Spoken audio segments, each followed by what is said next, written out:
Hello mga master, ask ko lang po kung anong oras ba nagsisimulang mag-production ng bakery?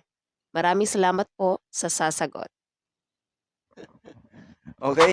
Anong oras ba magsimula ang production ng bakery? Wow!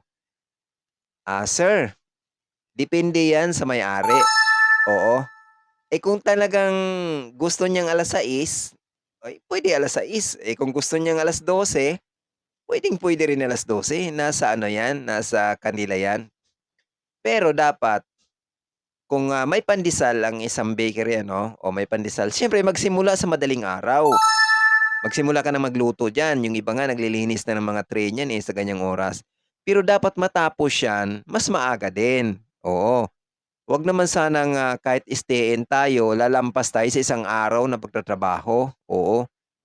Talagang wala na kayo halos pahinga. Yes! Oo, dapat kahit stay-in tayo may, work limit din dapat, oo. Basta ang pagsisimula sa trabaho, sa production ng isang bakery ano, nakadepende yan talaga sa nagma-manage, oo, nakadepende yan. Pero mas maganda talaga na magsimula ang gawa, ibukod natin yung pandesal 6:00, kahit, 6 to 4, pinakamahabang trabaho na talaga yan, oo. Ngayon naman kung, gusto ng may-ari 8 hours to 8 hours lang o, magsimula ng 6 to 2 o magpapasok naman sila ng, 12 to 8. Ganyan dapat. Hindi yung pumasok ka na ng, 6:00 ng umaga, makauwi ka na niyan or makatapos ka 8:00 ng gabi.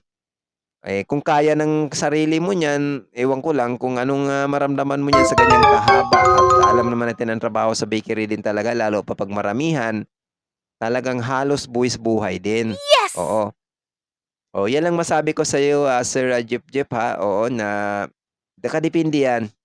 Nakadepende 'yan sa bakery owner, sa may-ari, sa bisor or maramihan man na gawa, depende 'yan. Basta, para malaman mo, tanungin mo rin talaga o kaya nag-apply, tanungin niyo rin talaga kung ilang oras ba talaga ang trabaho sa isang araw para hindi kayo mag-isip. O kung hindi niyo alamin 'yan, papasok kayo ng 6:00, bibitiwan ka ng 8:00 ng gabi, o ano nang mangyayari sa inyo niyan, 'di ubos-ubos ang sipag niyan, baka maubusan kayo ng sipag diyan, oo, wala ng kinabukasan. Oh, gano'n lang talaga sir ha, dapat alamin, alamin ang lahat-lahat talaga ng, patakaran ng isang bakery kung tayo'y, bagong pasok.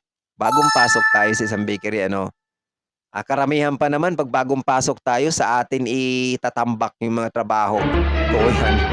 Dahil bago ka, hindi mo pa alam ang gagawin, sunod ka lang din ng sunod sa iutos sa'yo sa mga nandun, may iba pa naman na mapagsamantala, oo, kahit trabaho nila ipapatrabaho sa inyo, oo, gano'n 'yun.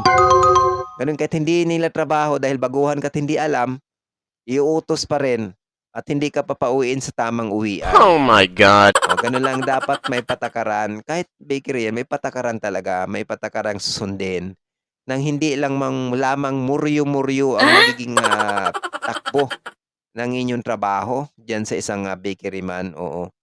Kasi hindi naman talaga natin maiwasan na, palibhasa sa bakery tayo nagtrabaho, may mga iba talaga diyan na masyado tayong minamaliit, oo, masyado tayong minamaliit. 'Pag sinasabi, ay bakery ka lang pala nagtrabaho, hindi nila alam na napakahirap at, dahil sa atin, may nabibili silang tinapay o dahil sa ating, pagtatrabaho sa isang bakery, okey? Maraming salamat Mr. Jeep Jeep, ayun lang, alamin mo lang talaga kung ano ang simula at pagtapos ng trabaho, kung anong oras. Basta yung sinasabi ko sa'yo kanina, yun ang tamang, pagsimula para hindi rin mahihirapan, okey? Maraming salamat. Happy baking.